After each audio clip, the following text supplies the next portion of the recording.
You guys requested it, you guys get it. Part 2 of mobility. Now you all are requesting a part 2 because you understand that more mobility means more range of motion, means more strength through a greater range of motion, which means more safety for you, more success, more wins. All of these things are things that we want in jiu-jitsu. So without further ado, let's dive in.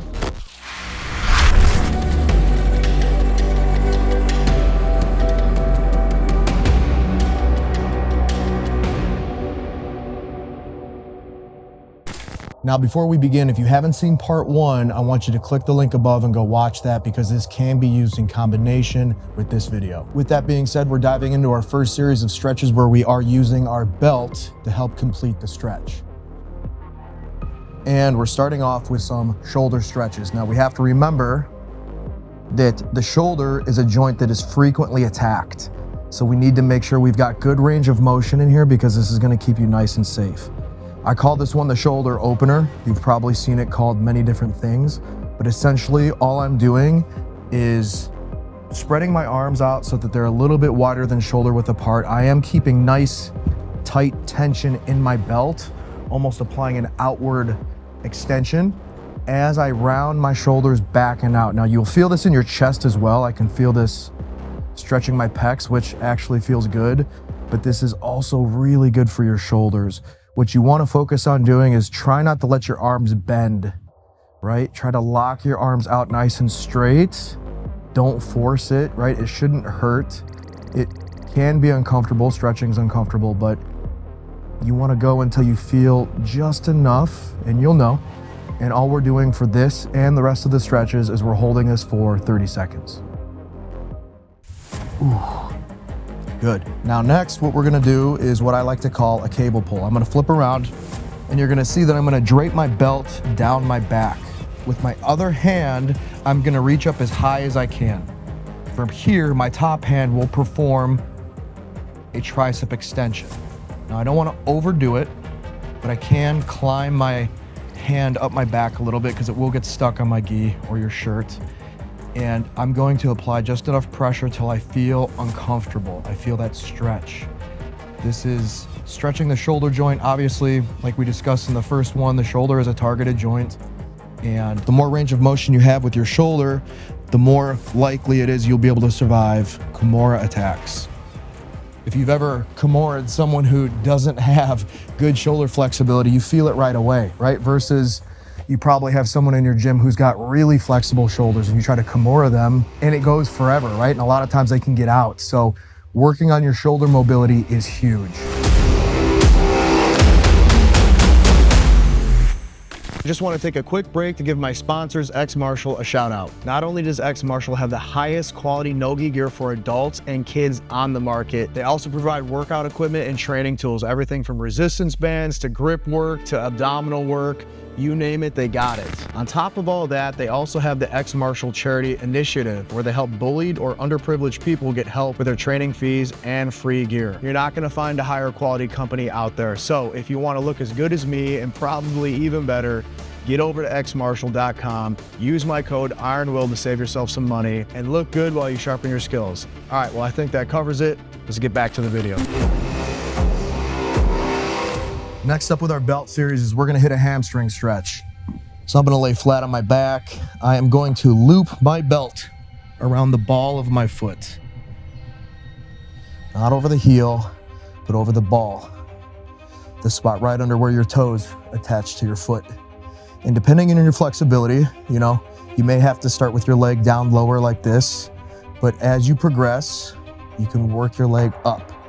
And depending on your flexibility, you may be able to get higher. My right leg is a bit more stiff than my left. This is about as far as I can go before my other leg starts to pick up.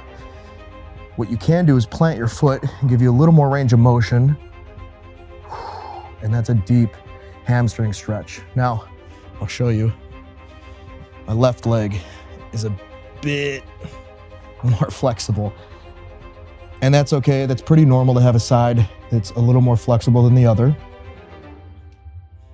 Having flexible hamstrings is going to come in handy in situations where your leg gets locked out. If you have really tight hamstrings, knee bars are gonna come on a lot faster and harder, right? And obviously, you can only buy yourself so much time when it comes to getting knee barred with flexibility, but you know, jiu-jitsu is a game of inches. So every inch counts, right? You wanna definitely stretch those out. And if you have a sore low back, that doesn't always mean that you have a low back injury. That can come from having tight hamstrings, pulling your pelvis backwards, right? So keeping your hamstrings nice and loose is really important. Next, we're gonna focus on some wrist mobility. Now, this is gonna be really important when trying to survive wrist locks. Wrist locks come on really fast and hard, and if you have stiff wrists, it's only gonna make your life that much more difficult. So again, it's a game of inches. You will get some flexibility out of this. I'm not gonna tell you it's gonna save you from every wrist lock, right? But if you have a little bit more mobility, that could be the opportunity you need to escape. It buys you an extra second to find your escape. So what we're gonna do is we're gonna start palm down, and I'm gonna lean my weight forward while keeping my palms flat. I'm going to feel a tendency for my palms to wanna peel up off the mat as I lean forward. I need to make sure that I keep those pressed into the mat as much as possible. And I'm gonna lean until I feel the uncomfortableness of the stretch. And right there is where I feel it. Try to keep your elbows straight. And we're gonna hold this for 30 seconds. Now, obviously, you can get the same effect from this stretch, but I'm guessing that a lot of you are like me. You're constantly on the go, you're constantly busy. It's just faster to do them both at once. I'm often just trying to get in and get out. I don't have a lot of extra time to be doing each limb individually. So yeah, sure, can you do these? This is a great stretch for sure. But if you're like me and you're always on the go, this is a perfect addition.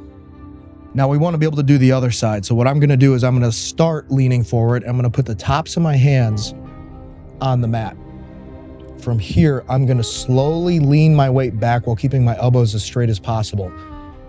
I feel that right about there. And this typically is what we see our wrist locks looking like, right? It's essentially where your opponent can trap your elbow into the mat, their body, your body, the floor, whatever, and then they press your hand down towards your elbow, and those come on hard. They hurt for sure. So you want to do yourself a favor and get some good wrist mobility in here. And again, right, I don't want to sell you guys the moon and the stars. I'm not going to tell you that increasing your wrist mobility is going to save you from every wrist lock, but you know, sometimes that extra second is all you need to escape. All right, this next one's called the low flying dragon. And just like part one of this mobility series, we covered hip flexor mobility, right? This is a great thing to work on. It's gonna help with your guard passing. As you can see here, if I've got tight hip flexors, when I'm passing the guard, I'm leaving a 90-degree angle on my leg here that's a lot easier to hold on to for my opponent. But if I've got mobility in my hip flexors, it almost creates this rope that I'm dragging that's a little bit easier to pull through the grips of my opponent, right? So we did cover this stretch in part one. Let's elevate it a little bit. And so I'm going to take a wide step out, create room for my hands. My hands parallel each other, also paralleling my foot. I'm gonna scoot my back leg back as far as I can go, and I'm gonna lean my body forward into this stretch.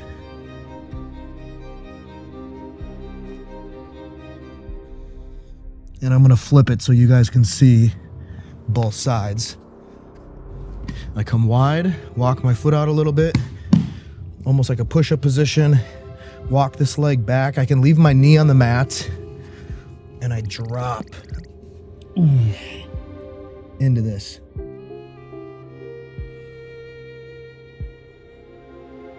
And this is not only gonna be helpful for your hip flexors, but that's also going to be really good for alleviating, again, any low back pain. Just like your hamstrings being too tight and pulling your pelvis backwards, your hip flexors can do the same thing. I don't know if you've ever done something like sit-ups and it hurts your lower back. If you know what I'm talking about, that is from tight hip flexors. So that's also a good indicator that you need to do these stretches.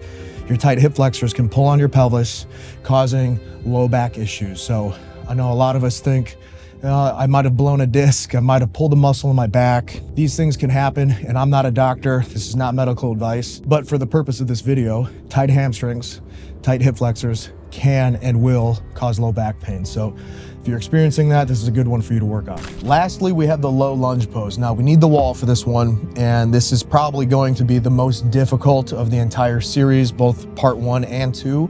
This is gonna be great for your quads and your hip flexors, which, as we know, we've already discussed, this is gonna be really good for passing, right? Having more mobility when you're passing, you're not getting stuck in half guard so much, or it's a bit easier to escape half guard when you've got that mobility in your hip flexors and your quads. Some of you will not be able to do this one all the way, and that's absolutely fine. I couldn't do this one when I first tried it either, so it's just something that you can work on. Even if you can only go halfway, it's worth the effort because it really is a powerful opener.